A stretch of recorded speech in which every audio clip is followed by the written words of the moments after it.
Hi! Hello everyone! Ayan, kamusta po kayong lahat dyan? Yun, matagal-tagal na rin kasi tayong hindi nakapag-vlog. Tsaka parang feeling ko hindi na ako sanay mag-vlog ng ganito. So, try ko ulit mag-vlog paminsan-minsan para update lang natin kay Lolo. Today, medyo malungkot yung natin, araw. Few days ago pa lang, medyo wala na, paubos na yung luha ko. Kasi ilang buwan na rin akong walang work. Ayan. So, supposedly, babalik ako sa trabaho ngayong February, in 1 month. Babalik ako sa work kasi nga, yun yung schedule namin. Kasi yung sa work ko is, sa mga nakakakilala na sa akin, alam niyo naman na yung work ko is, siya, seasonal. So, dito lang yan malapit sa amin. So, nangyari kasi, syempre, nabigyan na ako ng schedule by the year 2025. So, masaya na tayo doon na, ayun na, yung trabaho is naghihintay sa atin. So makakabalik na ako kasi syempre namimiss ko na rin na magtrabaho. Though pwede naman ako maghanap ng trabaho sa iba, kaya lang mas ako doon dito kasi malapit lang sa amin. At saka bibihira lang talaga makahanap ng trabaho na malapit dito sa amin sa countryside ng France. So yun, unfortunately few days ago, yun nga, tumawag yung aking amo na dahil sa medyo nangyari kasi ang trabaho namin is parang connected kami sa sa gobyerno. Ayun. Hindi totally government ang amo namin, pero yung gobyerno nagpapadala ng mga ano bang tawag diyan, mga bisita na yun hinahandle namin sa trabaho. So yun, doon naman ako sa kusina nagtatrabaho, kaya yun, isa ako sa mga nag-handle doon. And ang nangyari kasi medyo na-disappoint ako kasi nga the day after my birthday na nakatanggap ako ng masamang balita na yun nga, hindi kami magbubukas, walang trabaho na kasi nga dahil daw yun sa yung kontrata namin sa gobyerno is na medyo na-cancel kasi nga daw wala nang pera, wala nang budget yung gobyerno sa ganyang trabaho. So medyo nalungkot ako kasi nga yung amo ko, especially na marami silang may mga nag-i-inquire na gustong magbakasyon diyan sa tinatrabahuan namin, pero ni-refuse niya lahat. Supposedly nga daw, next year, by 2025, puno sana kami. Kaya lang, ni-refuse niya yung iba kasi nga, priority namin yung government, yung amo ko. Priority yung galing sa gobyerno. So, ang nangyari, yun, nagkaroon sila ng usapan na, yun nga, dahil yung gobyerno nga daw, wala nang budget, wala nang pera, kaya nakansil yung trabaho namin. So, medyo nakakalungkot kasi nga, back to zero ako. So, wala tayong trabaho. And, yun nga, ang dami kong, alam niyo yung, ang dami mong plano, na lahat yun ang gagawin mo, naka-budget na lahat, basta yun na, tapos biglang sabihin sa'yo na wala palang trabaho. And the bad thing is, wala pa kaming kontrata. Hindi pa ako naka-perma ng kontrata sa amo ko, so wala akong security. And, pero dito sa France naman, mayroon naman ditong tinatawag naming work-in insurance. So, just in case na mawalan kami ng trabaho, may insurance kami na yun nga babayaran, kaya lang parang hindi man lang half sa salary namin. So medyo nakaka-disappoint kasi nga yun, hindi ko na-expect na na talagang makakancel yung schedule ng aming trabaho. Although binigyan na ako ng schedule ng amo ko.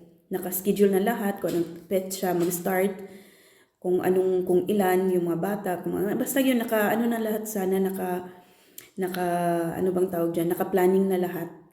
So, yun, na-shock ako kasi nga yun, after nung isang araw ng aking birthday, nakatanggap ako ng tawag na cancel lahat. So, magiging back to zero ako and wala naman akong magagawa. So, kailangan ko maghanap ng iba. Ewan ko lang kung makakahanap ako kasi nga medyo talaga mahirap maghanap ng trabaho ngayon dito sa France kasi nga marami kang concurrence. Concurrence, maraming naghahanap din ng trabaho. So, at the same time, medyo kailangan pumunta sa sa sentro na medyo malapit, tsaka walang bus dito sa amin.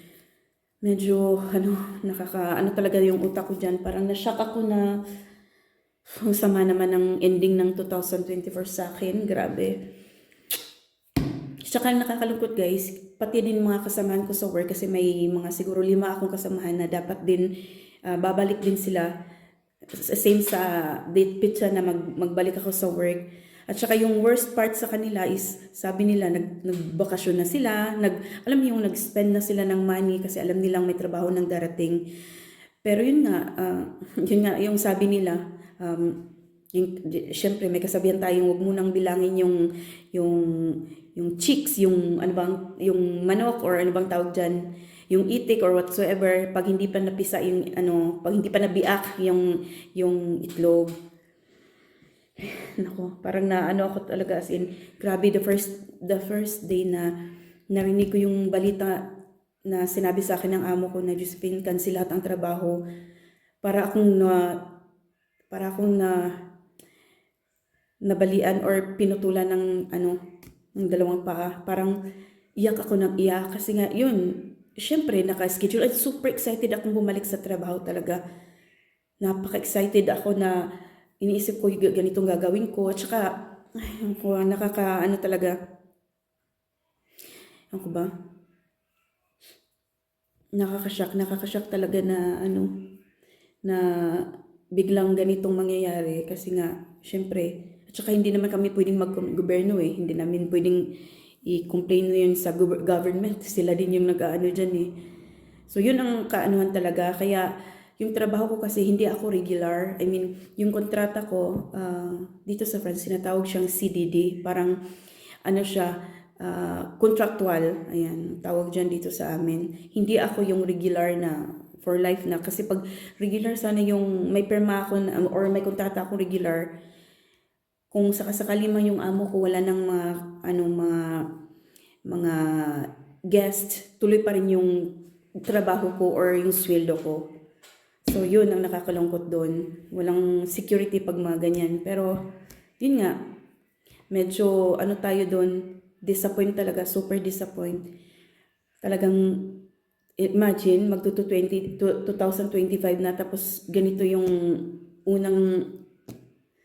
ganito yung ending ng natin. Nakaka-disappoint talaga, grabe yung iyak ko as in. Kaya lang wala namang magagawa yung amo ko kasi nga lahat ng mga regular na guest namin sana, na estudyante sa sa work na na cancel ng amo ko hindi niya tinanggap kasi nga inuna niya yung government. So priority nga niya yung ng gobyerno. So yun ang nangyari, talagang nakaka-disappoint. So mangyayari, back to zero na naman tayo guys. Nako, maghahanap na naman ako ng trabaho. Siyempre kailangan kong pagdaanan na naman yung interview, nakaka-stress yan talaga. Tsaka siyempre dun sa trabaho ko, sanay na ako doon.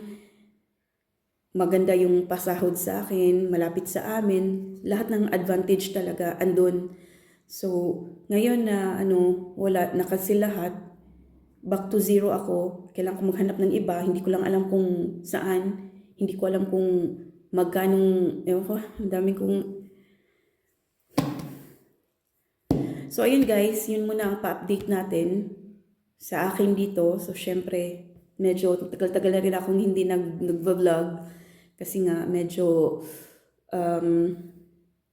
may rason tayo. So, kung ano man yung rason, yun, explain ko na lang sa inyo next time.